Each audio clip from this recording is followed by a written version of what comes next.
Welcome to the oldest intact operational lighthouse in the world, the Hook Lighthouse.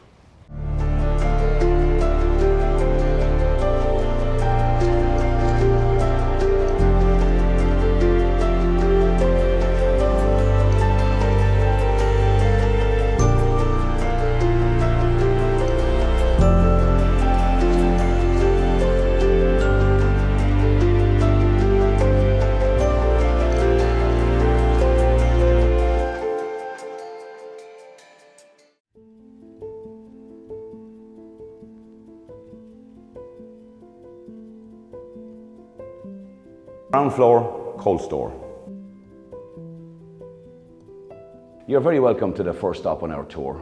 This room is known as the coal store. If you take a look up here, you'll see these ribbon vaulted ceilings, which are very particular to buildings of medieval origin, around 1200s and stuff like that. I'm also going to go into and talk about the Fresnel lens which we have here.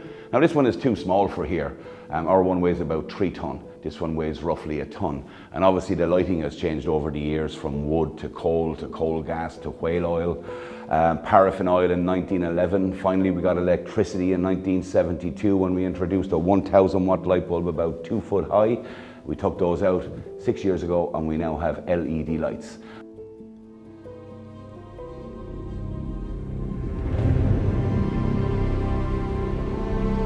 First floor, Liberty Hall. We're here now in a room we call Liberty Hall, and we're here to talk about William Marshall, also known as the Greatest Knight. He was Earl of Pembroke, he was Lord of Leinster, and later on he would become Regent of England. The first 2 titles he got because basically he married the right girl. That girl was Isabella de Clare. She was the granddaughter of Diarmid MacMurrough, who did invite the Normans in. And she was the daughter of Strongbow and Aoife. They got married inside in Waterford around 1170. Their first foray into Ireland, you could say, didn't go so well. He ran aground in Bannow Bay, but he was a powerful man, and he said if he survived it, he would build something. He didn't build something small, he built Tintern Abbey. It's called Tintern de Voto, a much smaller version of the one in the Wye Valley in Wales. He also built the town of New Ross. We believe it may be a nod to Isabella's family, who were from Leinster, and probably a way of avoiding tax, which would have to be paid to King John inside in Waterford, which was his. He started laying stones in Kilkenny Castle.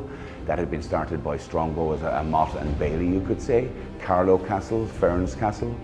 He lived quite a life. He became Regent of England in 1216 after King John decided that he was man enough and able enough to look after his son Henry III.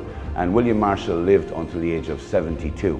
Now, in medieval times, 72 was a fantastic age. He died in 1219, and Isabella died a year later at the age of 47. Some people say it was a broken heart. She did have 10 children for William Marshall, 5 boys and 5 girls. I think maybe she could have been tired as well.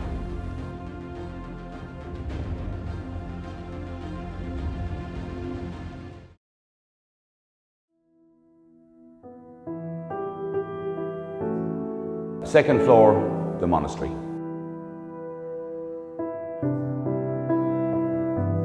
So we're here on the monastery level, and this is where they stored the paraffin oil in green containers like this. There happened to be 12 of them here up until 1972, and it was pumped up the outside of the building, and then it was taken up in a container such as this. Now, it wouldn't have been this uniform doing all the work. This is the dress uniform when the inspectors came. You know, times were much different then. It was ran with naval authority, you could say. And when the inspectors came, the children would be put away and everything would be doubly cleaned. Things became easier in 72 because we finally got electricity and we built the coast watching station I'm going to take you in. We call it the Watchtower. You know, people always ask us, are we really the oldest lighthouse in the world? You know, yes we are. We're the oldest operational intact lighthouse in the world. Purely for the reason that the Pharos of Alexandria is no longer with us. It was destroyed in an earthquake in the 1300s. La Coruña, the Tower of Hercules, is 980 kilometers in Spain that way, but it's not the original building, even though it was built by the Romans around 200 AD. And then you take the likes of the modern world. You take the likes of Australia, New Zealand, North and South America, South Africa, places like that. They got their first lighthouses in 1800s.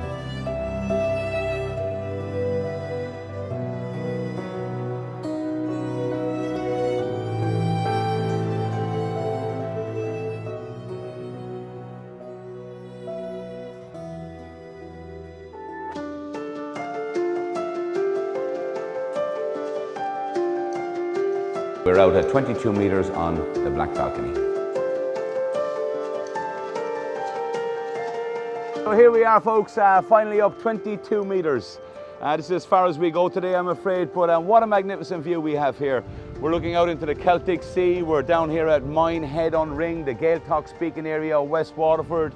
Tucked away in the corner is Dungarvan, the Comeragh mountain range, Tramore, Dunmore East over here. We have the Three Sisters rivers exiting here. You can go to a quarter of Ireland by boat. That was why it was so important to the likes of the Celts, the Vikings, the Normans, and so on.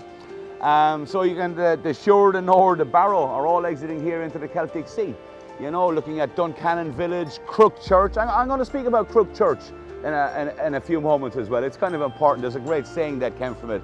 We're over in the distance, I'm looking at Mount Brandon. We're looking at Slieve Cuilcha, Carrickburn Hill, the Blackstairs, which is Mount Leinster, Baginbone Head, where the Normans arrived for the first time, and Slade Harbour, Kilmore Quay, and finally the Saltee Islands. Back to Crook Church there, we had a guy visit us a couple of 100 years ago called Cromwell. Now we're after doing a tour of the Hook Lighthouse, you're after walking through most of it, but the little area around the corner is called Crook, and that great saying, we're going to attack Waterford by hook or by crook, is attributed to Cromwell, and you're here looking at both of them today.